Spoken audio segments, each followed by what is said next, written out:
B17, mesdames et messieurs, merci et surtout bienvenue dans ces nouveaux magazines que nous avons l'honneur de recevoir le professeur Bruno Tibango. Il est professeur à l'Institut des statistiques de Lubumbashi, docteur en philosophie. Il est diplômé au Collège des hautes études et des hautes études de stratégie et de France, TIESD.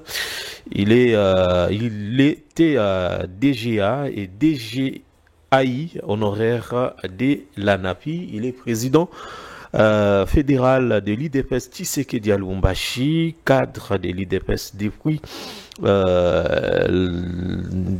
longtemps. Alors, il nous fait l'honneur d'être avec nous. Prof, bienvenue. Bonjour, monsieur. Alors avec vous, prof, nous allons aborder quelques questions d'actualité et surtout plus sur l'accession de Félix Tshisekedi au pouvoir. Quelle était la vision? Est-ce que aujourd'hui, êtes-vous en tant que cadre de l'IDPS content de la situation actuelle du pays? Alors, d'avant de commencer, comment va l'IDPS? L'UDPS, mon parti, se porte à merveille. Merveille. Il y a eu des petits remous à gauche, à droite, mais au moment où nous parlons, ça a été aplani.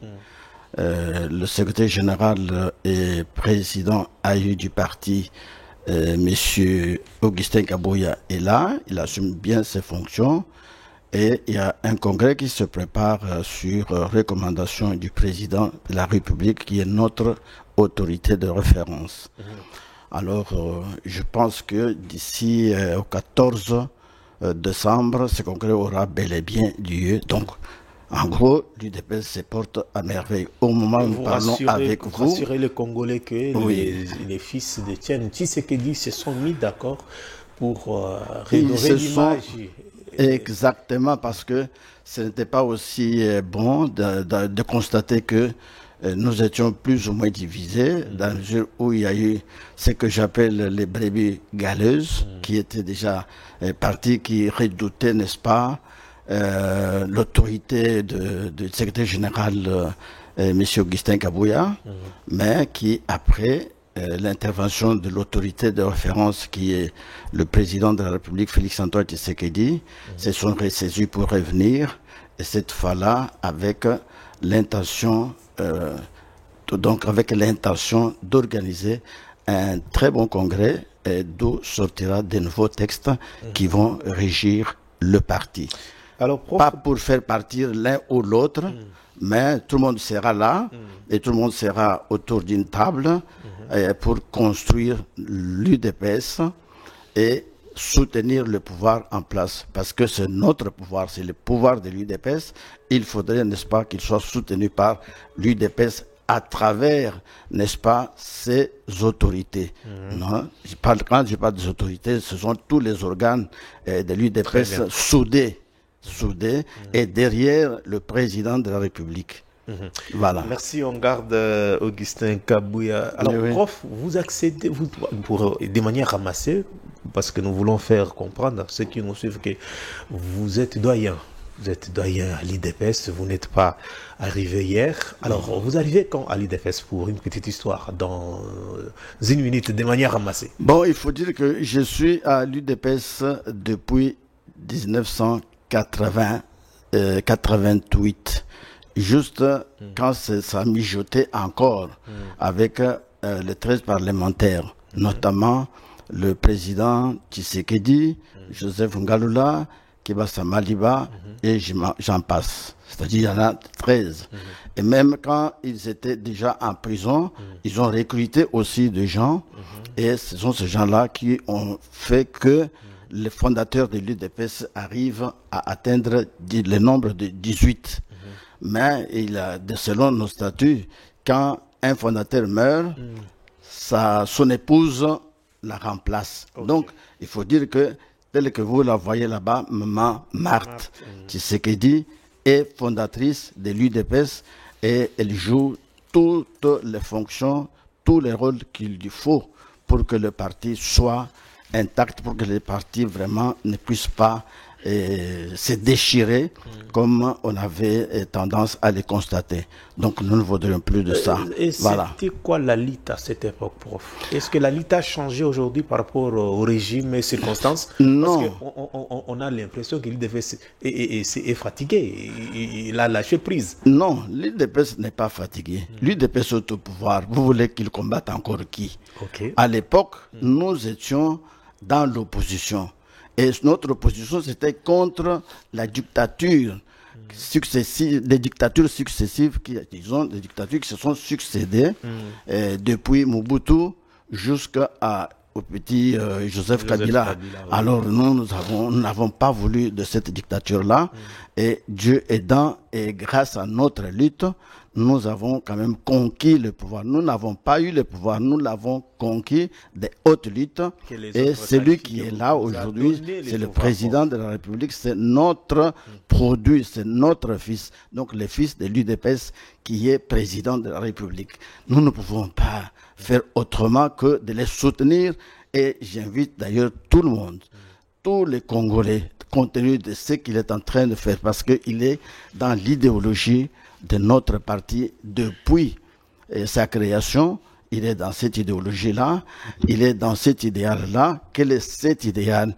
Alors je voulais justement que je tombe dans ce que vous m'avez annoncé, c'est-à-dire la vision du chef de l'État actuellement. Alors je vais vous dire que le chef de l'État a une vision qui est celle de faire de la République démocratique du Congo un État fort, uni, libre, démocratique, un véritable État de droit et solidaire. C'est ce qu'il voudrait faire de notre pays. Parce que depuis que nous avons commencé, vous allez constater que cette vision n'a pas été accomplie. Alors maintenant, avec lui, il n'a pas seulement annoncé la vision, mais il est en train de donner, il a donné même aussi des axes prioritaires pour que cette vision soit tout simplement réalisée, matérialisée. Alors, parmi ces axes-là, je vous cite, le premier axe, c'est la transformation de l'homme. L'homme congolais, tel qu'il l'a trouvé, n'a pas de bonne mentalité. Ce n'est pas un homme tout à fait moral. C'est un homme perverti. Depuis Mobutu, vous rappellerez qu'avec Mobutu, vous étiez peut-être encore jeune, mais quand il tenait ses discours, il disait très bien, en ce qui concerne le détournement, mes chers amis zaïrois, Baye Baka Boyete, Baye Baka Namayele, moqué. Donc en disant cela, c'est qu'il a encouragé les détournements, il a encouragé les antivaleurs cette fois-là. Et nous, au centre de toute notre lutte, c'était la lutte contre les antivaleurs. Mais la réalité sur terrain, c'est tout à fait autre, prof. Oui, on va y arriver. Si vous voulez qu'on y arrive, on y arrivera. Parce que quand il y a un problème de tête, un problème de mentalité, il faut un temps pour pouvoir rééduquer cela. Le changement de mentalité, c'est vraiment un processus.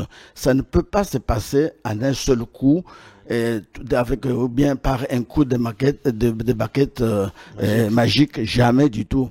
Il est venu, il a trouvé cette situation-là, combattue par Feu Etienne Tshisekedi Wambulumba, et maintenant, lui-même est venu continuer cette lutte tout en étant maintenant au pouvoir. C'est ce qu'il est en train de faire. Alors, pour lui, vous savez, l'homme est composé, parce que j'entre un peu en détail là-dessus, vous savez, l'homme est composé du corps qui est physique, composé de l'âme, qui est un principe de vie, et aussi de l'esprit. Mais maintenant, si vous constatez bien, sur le plan mental, c'est-à-dire, il y a l'âme et il y a l'esprit. Vous allez constater que nous avons eu des problèmes. Alors, le problème que nous avons, c'est que signifie que on ne voyait plus les choses telles que les hommes normaux pouvaient les voir. Non. Nous voyons les choses à l'envers. Les valeurs nous les considérions comme des fausses valeurs, mais pour nous, les valeurs étaient ce que nous appelions les antivaleurs à cette époque-là. Alors, mais ça nous poursuit. Il faut dire que ça nous poursuit. Et lui-même, maintenant, le président, est en train de faire un effort pour qu'il y ait ces changements-là. Et maintenant, pour qu'il y ait ces changements, quels sont les efforts qu'il est en train de mener? Il a créé ce que l'on appelle aujourd'hui cellule d'innovation et de changement des mentalités à la présidence. C'est une cellule à la présidence. C'est créé pour les changements, pour changer la mentalité des gens et montrer aux Congolais qu'il faut cesser d'être ce que vous faites, soyez ce que nous voulons que vous soyez aujourd'hui, c'est-à-dire des hommes valeureux, des Congolais valeureux. C'est ce que l'idée est en train de faire. Il a même créé ce qu'on appelait les APLC, non? Oui. APLC, vous connaissez ce que ça veut dire? Et de quoi l'Alliance de prévention de lutte contre la corruption. Vous voyez? Alors, déjà, il est en train de lutter contre la corruption. Mais je ne vous dis pas que en luttant contre la corruption, il a radié la corruption sur les territoires congolais. Non, il y a des gens qui ne peuvent pas abandonner ça aujourd'hui parce qu'il est né dans la corruption et il a travaillé dans la corruption, s'est enrichi dans la corruption et quand vous lui passez un poste aujourd'hui, vous allez constater que il ne saura pas se passer de $1000 à côté, se passer de $100,000 à côté. Non, c'est impossible pour lui. Il prend, il avale, il met dans ses poches, il va donner à qui de droit, pour lui. Voilà, vous voyez. Alors, je voudrais arriver à citer, puisque pour ne pas entrer en détail, je cite la bonne gouvernance. On va aller étape par étape. Oui, d'accord. Une autre question, c'est que est-ce que vous étiez préparé à prendre le pouvoir?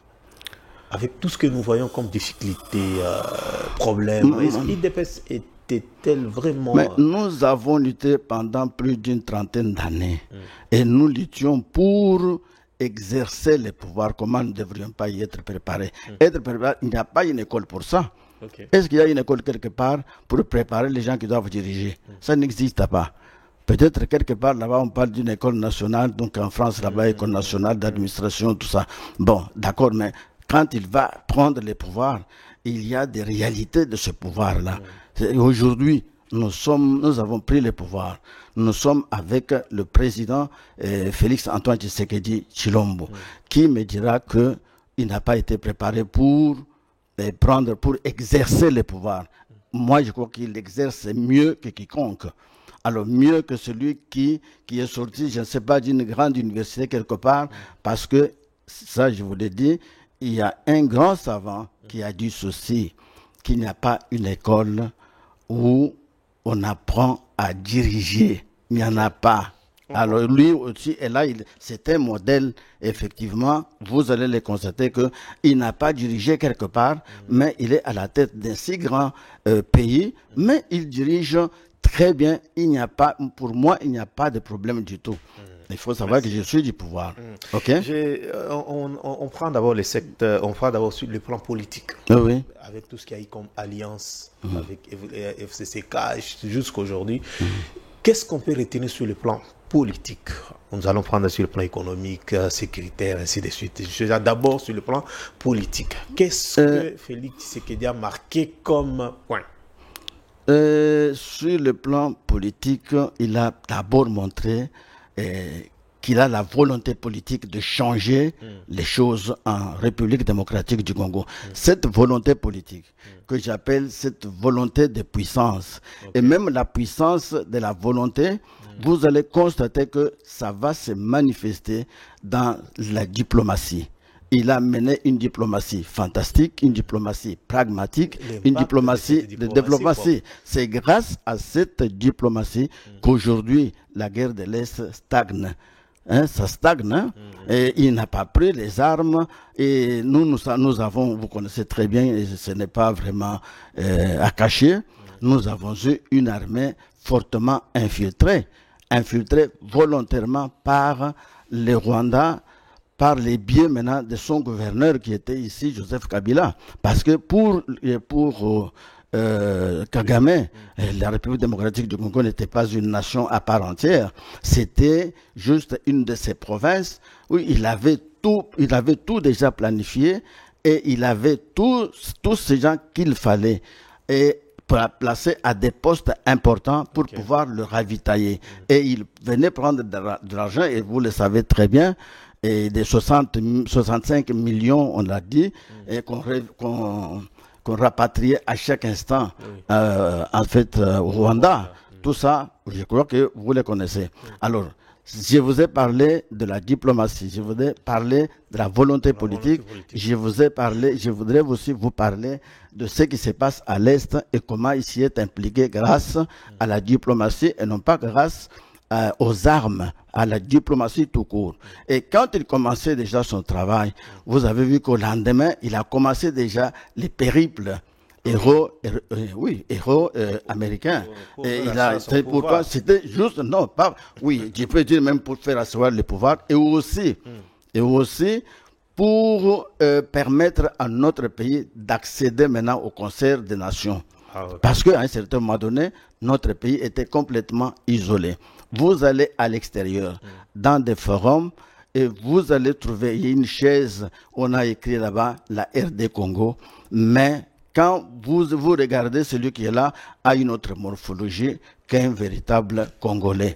Et quand on posait la question, c'est quelqu'un qui venait, n'est-ce pas, du Rwanda. Alors tout cela, moi j'ai eu des preuves, et des gens qui sont venus pendant que j'étais à la NAPI, qui se sont plaints pour dire, mais qu'est-ce qui se passe au juste? Qu'est-ce qui se passe au juste? Là-bas, c'est, le problème est posé à la République démocratique du Congo, mais vous voyez un Rwandais se mettre debout, commencer à parler de la République démocratique du Congo à sa manière. Donc, comme si c'était lui le porte-parole, n'est-ce pas, de la République démocratique du Congo. Et vous devez maintenant comprendre quel type de défense il va faire, quel type d'intérêt il va défendre.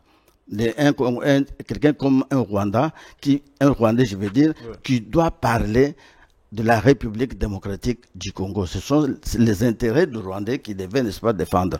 Et là, ça nous posait des problèmes. Dans tous les forums, dans la plupart, je veux dire, dans la plupart des forums internationaux, notre pays était absent. Mais quand le président de la République, Félix-Antoine Tshisekedi, est arrivé, la première chose, c'était faire le retour de notre pays dans les concerts de nations. Aujourd'hui, je peux vous dire qu'il y a des preuves que nous y sommes déjà parce que lui-même, le chef de l'État de la République démocratique du Congo, est premier vice-président, disons le vice-président de l'Assemblée, vous l'avez connu, de l'Assemblée, de l'Assemblée, comment je veux dire, des Nations Unies. Des Nations Unies, et vous le savez très bien. C'est pour dire qu'aujourd'hui, la voix de l'UDPS est portée par le fils de ce pays. Le fils qui est, en fait, dont les parents restent congolais, je vais dire père congolais, mère congolaise. Et c'est déjà quelque chose sur le plan tout à fait politique. Alors, je peux y aller un peu plus loin pour vous dire que des difficultés, parce qu'à chaque fois que ça ne marche pas, on pointe toujours les doigts les autres. Hier, c'était ces Kabila qui bloquent. Aujourd'hui, qui bloquent quoi? Dites-moi, oui, si ça, Kabila bloqué quoi, par exemple, si c'est Kabila, maintenant, moi, je vais seulement vous dire une chose. Si vous me parlez de Kabila, je suis simplement inquiet. Inquiet pourquoi? Parce que, oui, je vous dis que si ce pays est arrivé au stade où il est aujourd'hui et le président de la République a des difficultés intenses pour le redresser, c'est à cause, entre autres, de Kabila. Kabila est venu après Mobutu. Mobutu, il y a le Joseph, en fait, qu'est-ce que je veux dire, Laurent LDK qui est arrivé. Quand il est arrivé, lui a fait très peu de temps, plus ou moins 4 ans.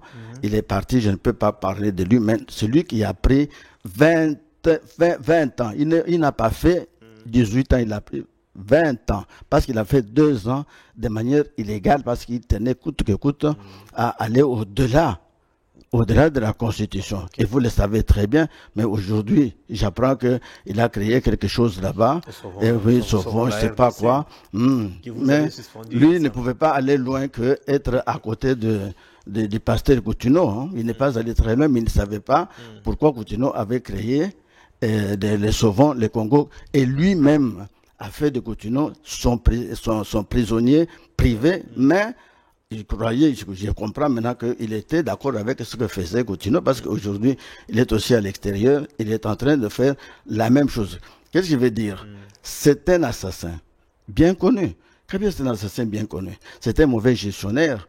Ouais, aujourd'hui, vous savez qu'il est le deuxième milliardaire africain après un milliardaire nigérien. Je crois que vous le savez très bien. Mais il a eu tout cet argent d'où? Parce qu'il est venu... C'est un ancien président. Mais oui, un ancien président, avec ce qu'il touchait là, il pouvait avoir 30 milliards, plus ou moins 30 milliards.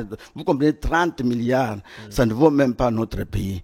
Et si nous avons 30 milliards confiés au chef de l'État, Félix Antoine Tshisekedi, 30 milliards, notre pays ici atteindrait facilement, comme il avait déjà lancé sa vision, atteindrait finalement les niveaux d'Allemagne. Ça, il l'a dit. Et c'est vrai. Maintenant, il a volé cet argent-là. Il est venu ici en botte. Nous l'avons tous vu. Maigrelé, il n'avait rien à manger, tout ça. Mais aujourd'hui, il va devenir milliardaire. Mais tous ceux qui ont dirigé ce pays, personne n'est millionnaire, sauf lui. Alors vous comprendrez qu'il ne faut même pas parler de lui ici. C'est un incrédule. Hein? C'est quelqu'un qui ne vaut pas la peine pour notre pays. Heureusement qu'il a été condamné à mort. Il est condamné à mort et je suis d'accord qu'un jour, on mettra la main sur lui et il payera la peau cassée. La lutte d'ailleurs de l'UDPS, les peuples d'abord. Que devient les slogans sous les régimes de Félix Tshisekedi? Je vous informe que le slogan va bien. Très bien. Oui, oui. Ah, je vais vous dire comment. Tous les problèmes qu'il y a, c'est que les Congolais ne comprennent même plus maintenant d'où ils viennent. Alors, les Congolais viennent d'où? C'est malheureux. 30 ans, 32 ans d'une dictature féroce, de la tyrannie d'ailleurs, de Mobutu, et tout ce qu'il y avait comme tissu économique complètement détruit. Complètement détruit. Alors maintenant, le travail de Mobutu a été maintenant, si vous voulez, continuer avec Laurent Désiré, pas Laurent Désiré Kabila, mais je prends Joseph Kabila pendant 20 ans. Il a fait le même travail et s'est enrichi lui-même au détriment du peuple congolais. Alors, le tissu économique est complètement détruit. Alors, qu'est-ce que lui, maintenant, le président de la République, devait faire? Lui, le président de la République actuelle, Félix Antoine Tshisekedi, qu'est-ce qu'il devrait faire? Et nous, même qui les soutenons, nous-mêmes du pouvoir, qu'est-ce que nous devrions faire? C'est une question qui nous incombe à nous tous. Alors, je vais vous dire qu'il fallait commencer par les commencements, parce qu'il fallait reconstruire. C'est pour cette raison-là qu'il a donné ces axes-là. Parmi les axes, il y a la bonne gouvernance. Il souhaite qu'il y ait la bonne gouvernance. Pour qu'il y ait cette bonne gouvernance, il faudrait nécessairement qu'il y ait, n'est-ce pas, un homme transformé, un nouvel homme, je veux dire, un nouvel homme congolais, qu'il soit là et qu'il fasse la bonne gouvernance et qu'on parvienne, n'est-ce pas, à diversifier l'économie. Notre économie doit être diversifiée, vous savez le pourquoi. Vous vous imaginez un peu, nous avons commencé à travailler dans ce pays avec les mines. Alors, et l'argent des mines a enrichi tous ces gens que vous voyez ici, qui ont été au pouvoir pendant tout ce temps-là. Ils ont été enrichis par les mines. Mais aujourd'hui, nous avons des difficultés avec les miniers. La guerre, par exemple, de l'Est que vous voyez là, c'est une guerre économique. Pourquoi? Parce qu'il y a notre petit voisin qui voudrait mettre la main sur l'exploitation minière, ce que nous appelons nos richesses minières, et même les ressources naturelles de manière générale. Vous voyez, c'est ce qu'il est en train de faire. Mais maintenant, nous, qu'est-ce que nous faisons en ce moment-là? Nous devons... il a déclenché d'ailleurs ce qu'il a appelé la revanche du sol. Non, la revanche du sol sur le sous-sol. C'est une façon de montrer que on ne peut pas seulement vivre des mines. Il y a aussi moyen de vivre de l'agriculture de la pêche et de l'élevage dans ce pays et on vivrait d'ailleurs très bien que lorsque on était en train de vivre de mines, tout ça. Alors, c'est comme pour vous dire que, en dehors de cela, moi, je viens de l'ANAPI, effectivement. Mon travail, c'était juste aussi vendre l'image positive de la République démocratique du Congo, parler, n'est-ce pas, du climat des affaires, effectivement, oui, oui. Hein, et aussi parler des investissements dans notre pays, et surtout en ce qui concerne les matières premières, comme on le disait, mais de manière générale, même l'agriculture était concernée. Alors, qu'est-ce qui se passe? Nous, qu'est-ce que nous devrions faire? Nous devons maintenant travailler, parce que nous avons déjà, je suppose que nous avons déjà cet homme nouveau de la République démocratique du Congo. Alors, ce qui fait que la croissance actuellement est en train d'évoluer. Nous avons trouvé, pendant que nous avons pris les pouvoirs avec notre chef, nous avons trouvé que nous étions à 2%. Mais aujourd'hui, nous devons déjà être à 7, sinon 6,8%. Donc 9%, 7%, c'est déjà quelque chose. Donc la croissance économique est en train d'évoluer. Mais attention, la croissance économique ou la croissance tout court n'évolue pas avec l'assiette du peuple congolais. C'est ça peut-être que vous voulez vous inquiéter. Mais cette assiette maintenant évolue avec ce que nous venons de connaître aujourd'hui, l'appréciation de la monnaie congolaise. Le franc congolais est en train de s'apprécier par rapport au dollar, par rapport même à d'autres devises étrangères. C'est déjà quelque chose pour nous. Alors maintenant, comme nous y allons maintenant, parce qu'il faut aussi se dire une chose. Hein. Vous ne pouvez pas ici vous dire que ne fût-ce qu'avec un seul secteur, comme on avait d'abord les mines, et vous allez développer les pays. Non. Nous faisons l'ensemble, n'est-ce pas? La diversité.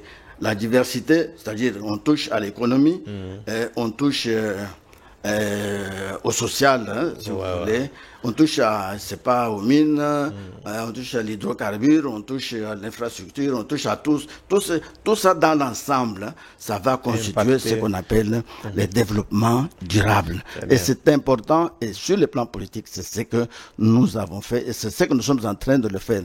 Vous allez le comprendre, ce n'est pas aujourd'hui que vous plantez une graine et que ça pousse encore aujourd'hui, que ça pousse aujourd'hui, vous allez guérir quelque chose seulement aujourd'hui. Et moi, à la population qui vous suit, prof, qui avait beaucoup plus d'espoir, surtout dans ces Moi, je vais demander... les peuples les retiennent quoi? Des leaders au pouvoir. Je vais vous dire que nous, aujourd'hui, nous avons compris que le chef de l'État actuel, le chef de l'État que nous avons, Félix-Antoine Tshisekedi, a la volonté politique de mieux faire pour que ces peuples, puissent vivre décemment dans son pays. Ça, c'est déjà quelque chose. Il a cette volonté politique, il a la puissance de la volonté, et c'est ce que nous sommes en train de connaître aujourd'hui.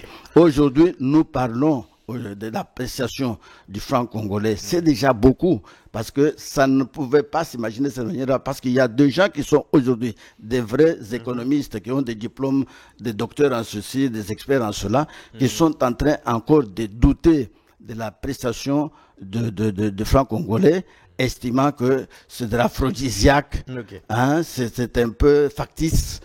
Alors, mais c'est déjà un travail fait au niveau de la banque, avec un économiste aussi qui est là, et que je salue au départ, je les félicite beaucoup pour ça, parce que même nous tous, au docteur associé en cela, nous avons occupé ces postes-là, mais jamais nous n'avons connu ce que nous avons connu déjà 3 mois, quelque chose. Alors le peuple doit faire confiance au président de la République, et il fera mieux pour lui. Quelle lecture faites-vous, prof, par rapport au renforcement de la démocratie sous les régimes de Félix Tshisekedi aujourd'hui, des partis politiques suspendus, l'opposition, la majorité est en exil. Comment vous justifiez cette manière de gérer sous l'IDPS? Je vais vous dire une chose. Nous avons été dans l'opposition. Nous avons fait plus de 30 ans dans l'opposition. Mais est-ce que vous avez déjà entendu le président, notre feu Tshisekedi, opposant radical, sortir de ce pays pour aller faire l'opposition à l'extérieur. Nous sommes restés avec lui ici à l'intérieur parce qu'il ne se reprochait de rien. On l'arrête, il reste. Et après, on les libère, il continue son travail. Pendant même qu'il était là, nous-mêmes, nous étions en train de travailler. Moi, personnellement, qui suis avec vous, j'ai connu la prison. Si vous le savez, vous avez été à Lubumbashi. J'ai fait plus ou moins 3 mois à la prison de Kasapa. Alors, je le fais pourquoi? Parce que moi-même, j'avais déjà compris qu'il fallait nécessairement mettre fin au régime dictatorial. Et nous l'avons fait. Et nous continuons à le faire. Maintenant, nos amis ici, vous volez. Maintenant, d'abord, vous avez douté que l'état de droit n'existe pas. Alors, on voudrait maintenant vous montrer que l'état de droit existe parce que vous-même, là, qui doutez de l'existence de l'état de droit, vous avez volé, vous avez détourné de l'argent de l'état, les biens du peuple congolais. Vous devez être jugé. On vous juge. Et avec la complicité de quelqu'un d'autre, vous fuyez le pays. Vous fuyez pourquoi? Acceptez aussi de faire la prison. Comme nous acceptions au nom de l'idéal. Mais eux sont en train de fuir au nom tout simplement de leur esprit de détournement, au nom de leur mentalité qui ne change pas et ils ne veulent pas le changer. Alors vous prenez tous ces gens qui sont partis. Notre ami ici, c'est qui ça? Katumbi. Pourquoi il a fui? Pourquoi il a fui? Alors, quand quelqu'un se sent lui-même... mais s'ils se sont sentis eux-mêmes condamnés, ils se sentent eux-mêmes d'avance condamnés et ils fuient, ce n'est pas notre problème de la démocratie. Ils sont libres de quitter le pays et d'aller faire ce qu'ils veulent faire ailleurs. Mais maintenant, celui qui est librement, qui est vraiment libre, comme nous là, nous sommes démocrates et nous laissons à chacun de faire sa publicité comme il veut, d'insulter les chefs de l'État. On l'insulte combien de fois? Pourquoi il n'agit pas? Mais c'est aussi le signe de la liberté, en fait, de l'exercice de la liberté qui fonde, n'est-ce pas, la démocratie. C'est ça, mais ça existe. Mais maintenant, dites-moi, ces gens-là, à l'époque, est-ce qu'ils acceptaient qu'ils soient injuriés et que celui qui l'injurie reste sur place, qu'ils injurient reste sur place? Non. D'avoir une touche. Non, leur problème est celui-ci. Ils ne croyaient pas que le président Tshisekedi devait diriger le pays de maître, réussir là où ils ont échoué. Mon cher ami, circulez ici dans la ville de Kinshasa, parce qu'ailleurs vous n'irez pas. Dans la ville de Kinshasa, vous allez constater que c'est un vaste chantier. Alors, sur le plan des infrastructures, le président de la République est en train de mieux faire.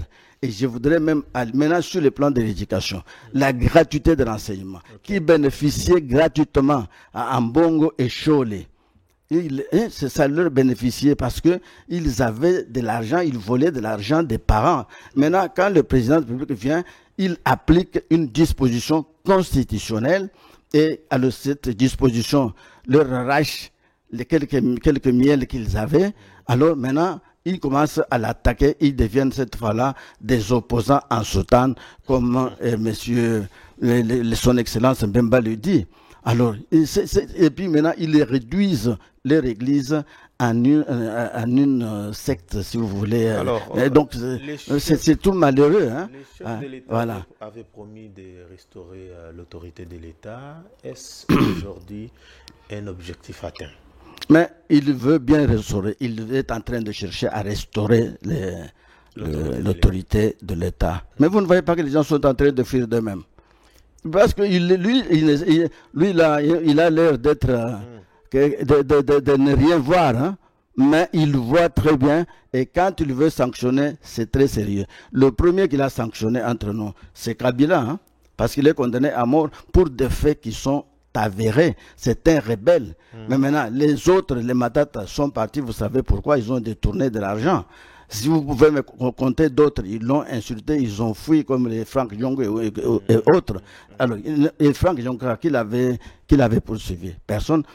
Et maintenant, l'autorité de l'État s'établit alors d'elle-même, si vous voulez, à partir simplement de sa fermeté, et vous constatez que l'autorité de l'État est en train, n'est-ce pas, de s'implanter, de se faire naître, de se restaurer sans problème.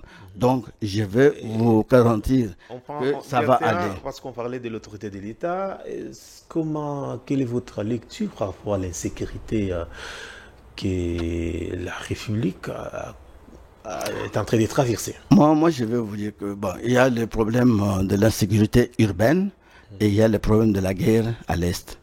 Le problème de la guerre à l'Est, ça vous le savez très bien, peut-être plus que moi. Et nous sommes battus très sérieusement pour que ces gens-là ne puissent pas accéder à Kinshasa. D'abord accéder à Bukavu et autres. Mais comme nous avions une armée fortement infiltrée par les Rwandais, et tout ce qu'on mettait en chose, comment je peux vous dire ça, tout ce que l'on faisait était rapporté de l'autre côté, et ils se sont maintenant réunis et ils ont réussi à prendre Bukavu et autres. Mais en dehors de Bukavu et Goma, ils ne peuvent plus bouger. Okay. Ils ne peuvent plus bouger. Nous avons déjà mis toute une ligne rouge qu'ils ne peuvent pas affranchir. Mais maintenant, en ce qui concerne la sécurité urbaine, ça arrive, c'est une œuvre déjà mal intentionnée, et au moment où nous parlons, les ministères de l'Intérieur est en train de s'y atteler, et ces gens-là, quand ils agissent, on les arrête. Vous avez vu les bragages à l'Eurobank. Ces gens-là ont été maîtrisés, et partout d'ailleurs, on finit toujours par les maîtriser, et petit à petit, je crois que nous vivrons une accalmie tout à fait pérenne. Ça, nous le savons. Les démarches liées aux négociations pour les retours de la paix dans l'Est de la RDC, les blocages de part et d'autre, Doha ne marche plus, Washington, quelle issue, prof, selon vous, en tant que cadre de l'IDPS, que vous pouvez rassurer à ceux qui nous suivent aujourd'hui? Moi, je vais vous dire une chose. À Doha, il avait fallu qu'on signe des documents d'accord avec nos amis de l'AFC et autres. Mais à un certain moment donné, nous avons compris que ça ne servait absolument à rien de prendre des gens qui travaillent contre leur propre patrie, signer avec eux pour venir ici, commencer à nous partager des postes à gauche, à droite. Et ça, notre chef de l'État, lui, a compris qu'il ne fallait pas qu'on aille signer ce genre de choses avec, et pour que nous puissions nous compromettre même le patriotisme ou la patrie. Ça ne pouvait plus maintenant se passer de cette manière-là. Et de la même manière, il a compris aussi que, si vous voulez, l'accord entre le Rwanda et nous-mêmes ne pouvait plus aussi être fait dans la mesure où, comment vous appelez ça, la résolution 2773 n'a pas été encore respectée. Il avait fallu, et il faudrait bien que les troupes étrangères, les troupes rwandaises quittent la République démocratique du Congo avant que cette signature ne s'efface. Est-ce qu'il n'a pas raison de le faire? Vous êtes là, vous êtes avec moi. Entendons-nous comment la résolution 2773 est prise, et aujourd'hui, on nous demande d'aller signer avant que les troupes étrangères ne quittent la République démocratique du Congo. Vous donnez raison à ceux qui pensent que c'est Kinshasa qui a des problèmes dans ces... Mais Kinshasa a des problèmes. Non, Kinshasa est raisonnable. Kinshasa réfléchit. Kinshasa a un chef clairvoyant. Un chef qui voit très loin, qui est illuminé. Pourquoi? Parce que nous ne pouvons pas, parce que c'est tout à fait clair, nous ne sommes pas quand même des moutons. Venez signer ici, on signe, signer ici, mais ici on dit que nous voudrions voir clair dans le texte que nous signons, puis nous allons nous compromettre nous-mêmes, et cette fois-là on va commencer à nous brandir les textes, ce que Dieu ne respecte pas, ses écrits, ce qu'il ne fait pas, et lui-même maintenant il a compris, c'est-à-dire non, qu'on commence d'abord par, comment je vais dire, par faire partir des troupes qui sont sur le terrain, qui sont en République démocratique du Congo, avant que je ne signe. Et si jamais ces gens-là ont la volonté de remettre la paix, de faire venir la paix, de créer la paix dans notre pays, cette fois-là, qu'est-ce qu'ils doivent faire? L'Afrique, je veux dire l'Amérique, doit s'imposer. Parce que c'est elle qui voudrait faire tout. Ce sont les États-Unis, non? Ils veulent qu'ils aient la perle, n'est-ce pas, de la paix, qui fait la perle de la paix. Alors, ce qu'ils doivent faire, c'est faire partie de ces gens.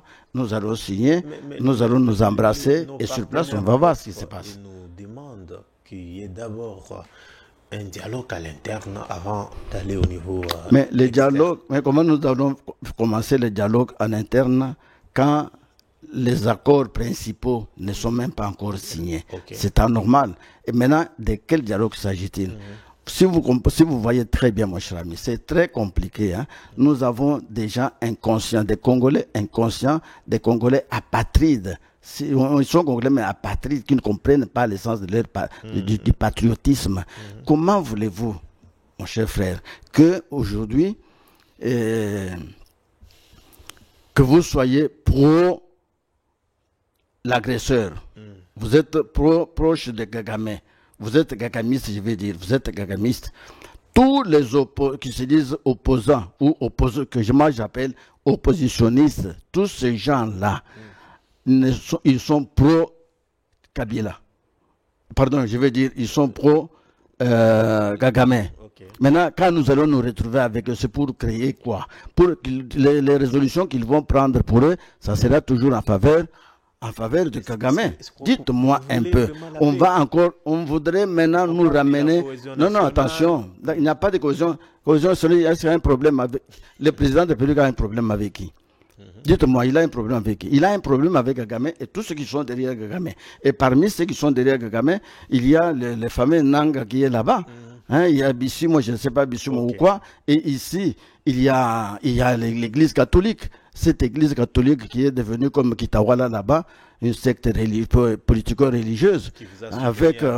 Mais oui, nous a soutenus parce que nous étions tous avec elle en train de combattre la dictature. Aujourd'hui, il combat quoi?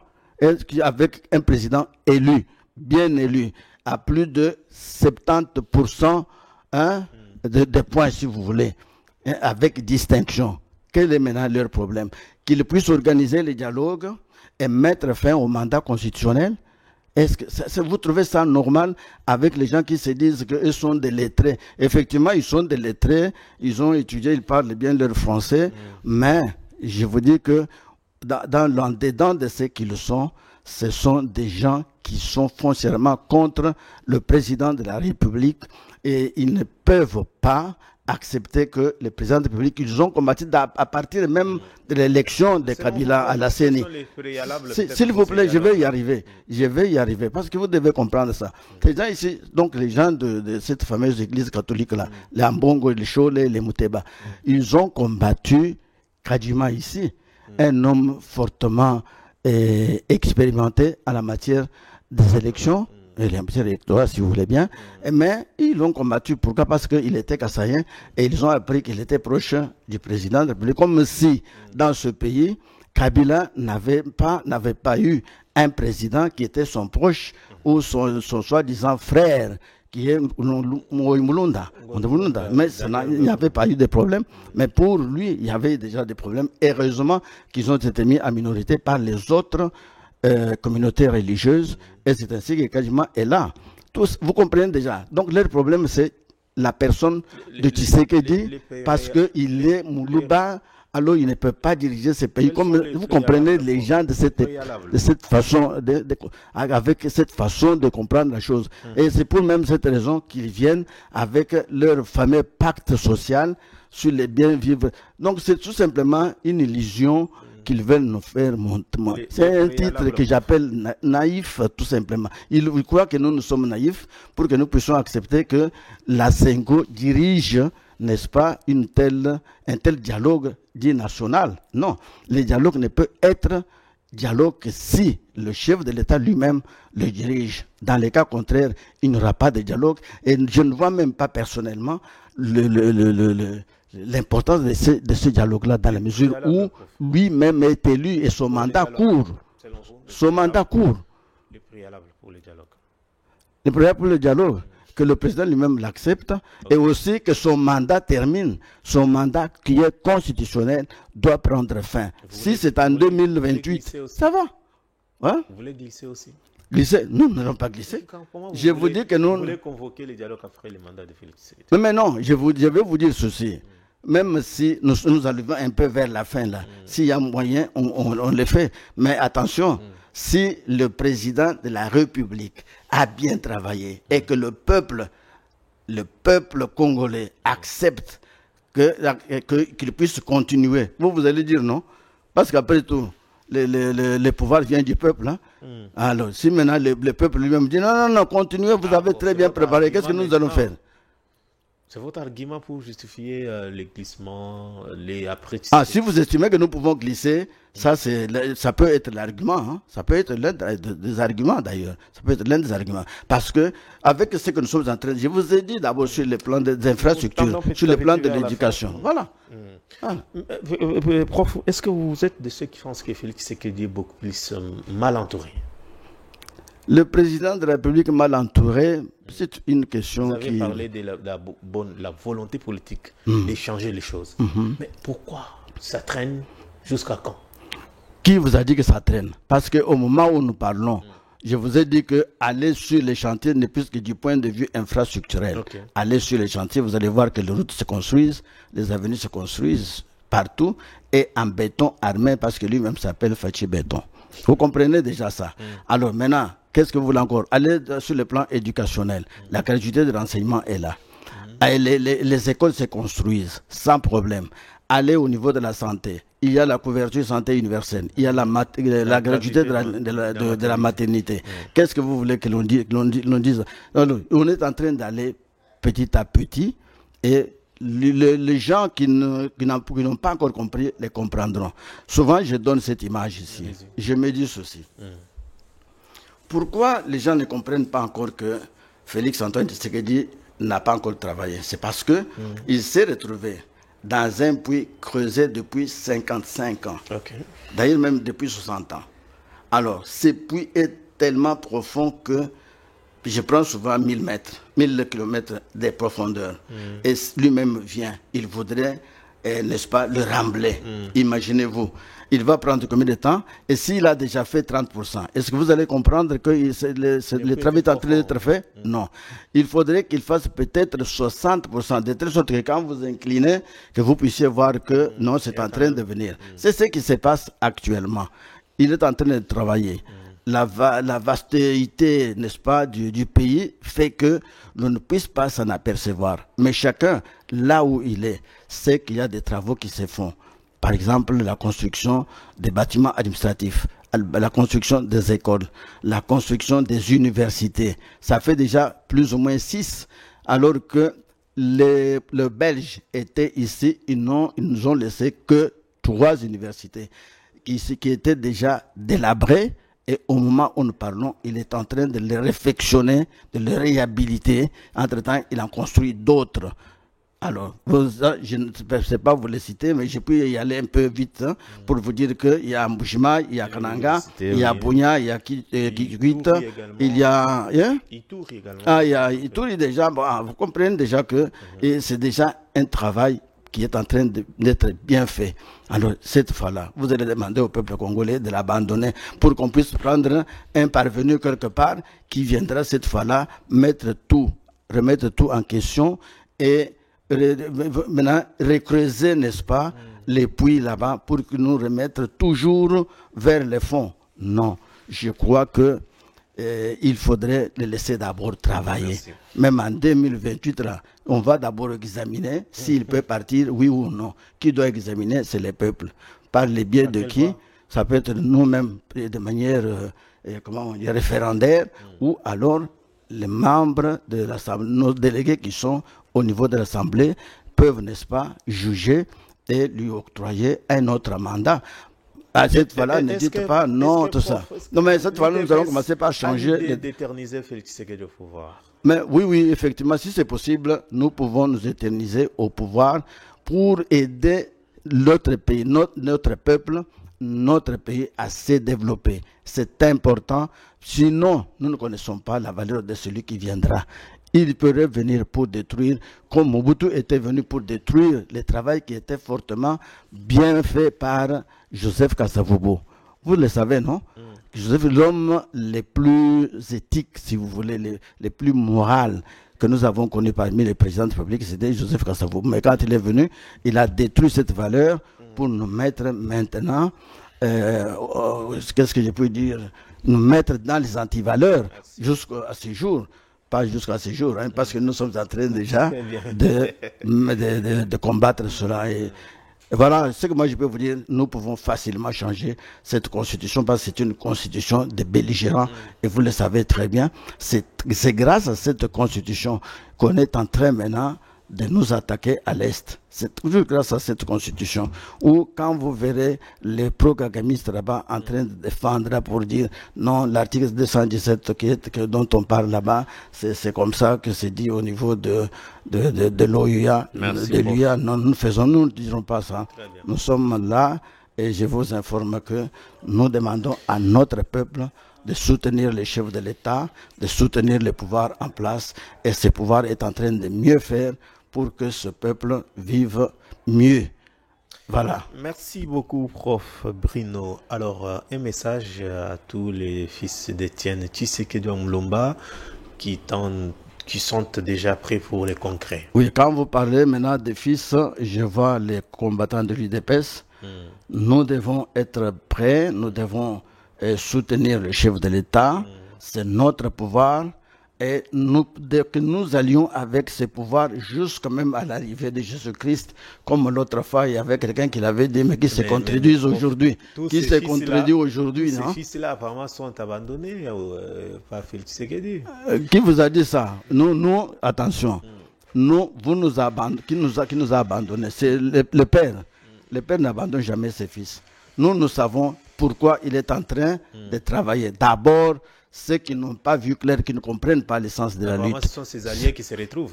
D'accord, il n'y a pas de problème. Mais nous sommes de l'UDPS. Nous sommes contents de le voir trôner au sommet de l'État pour le bien de tous et non pas pour le bien de nous-mêmes. Quand nous travaillons avec le président national Etienne Tshisekedi Mulumba, vous voyez, c'est l'incarnation de la politique congolaise, ou de l'opposition congolaise à l'époque. Il nous disait ceci: travaillons pour l'avenir, pour la postérité et jamais pour vous-même. Et nous avons ça en nous-mêmes. Cette question, peut-être, j'allais l'oublier. Vous avez fait un tableau très encourageant par rapport aux réalisations, aux attentes de la population. Est-ce que vous êtes écouté par les régimes même? Par le régime. Écouté par le régime qui? Vous parlez de qui? Vous, prof. Non, moi, je vous ai dit que j'étais moi nommé. J'ai travaillé, j'ai exercé comme directeur général adjoint de l'ANAPI, nommé par le chef de l'État. C'est lui qui m'a fait partir de Lubumbashi jusqu'ici à Kinshasa. C'est le président de la République démocratique du Congo et j'ai été géré par le secrétaire général logé à l'hôtel Campo.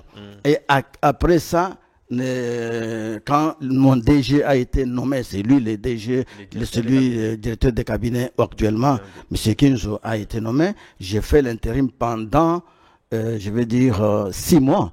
Et j'ai travaillé comme il le fallait, je me suis donné corps et âme, et je prouvais quand même qu'à l'UDPS, il y a des gens qui peuvent travailler. Et nous avons travaillé, j'étais félicité partout, à l'extérieur et à l'intérieur.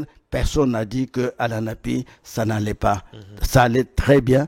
Bon, le sort a été jeté et je l'ai accepté. C'est-à-dire qu'il, pas seulement m'écoutait moi, mais il écoute l'UDPS. Parce qu'au moment où nous parlons, le secrétaire général, Augustin Kabouya, est en train, n'est-ce pas, de gérer l'UDPS et c'est lui qui fait les rapports au président de la République qui est notre autorité de référence. Vous comprendrez bien que c'est ça le message que moi j'adresse, n'est-ce pas, à la population. Mais à la population, toujours les soutiens. Vous voyez vous-même que le chef de l'État a ce qu'on appelle la volonté politique de mieux faire et je crois que vous vivrez très bien. Et vous avez vu vous-même, je suis en train de vivre avec vous, l'appréciation de francs congolais. Et il y a, n'est-ce pas, sur le plan infrastructure et autres, éducation et autres, vous avez constaté qu'il est en train de faire mieux pour que vous puissiez vivre aussi mieux dans ce pays. Voilà pourquoi vous êtes tenus vraiment de le soutenir et nous le soutenons, nous tous. Et ça nous fera grand plaisir. D'ici là, le développement durable sera bel et bien réalisé. Merci, Prof. Bruno. Voilà. Est-ce qu'il y a quelque chose que vous avez voulu dire que vous n'avez pas dit, Prof? Nous terminons. Non, je voulais justement insister sur le fait que le dialogue ne peut pas se faire sous le format que la Sengo, que ce parti politique de la... S'il vous plaît, le parti politique Sengo est en train de chercher à l'organiser. Oui, la Sengo, c'est un parti politique dont le président, c'est Ambongo, c'est lui le président national, Chole est secrétaire général, et Mouteba qui est là-bas, il est secrétaire général adjoint, c'est connu, mais il se cache en soutane. Mais tout en se cachant en soutane, ils font de la politique et nous le savons, n'est-ce pas, très bien. Alors, nous, ce dialogue-là, nous ne le tiendrons jamais avec eux. Si nous pouvons le tenir, ça sera après le mandat constitutionnel du chef de l'État. Sinon, pas question. Merci beaucoup, Prof. Bruno. Mesdames, Messieurs, c'est la fin de ce magazine. Je vous retrouve demain à la même heure. D'ici là, portez-vous bien. Nous disons merci à la grande équipe qui nous tient compagnie. Merci à Stéphane Mpunga qui nous fait également du bien à chaque fois dans ces magazines. Nous vous disons merci. Je vous retrouve avec la même détermination. Au revoir.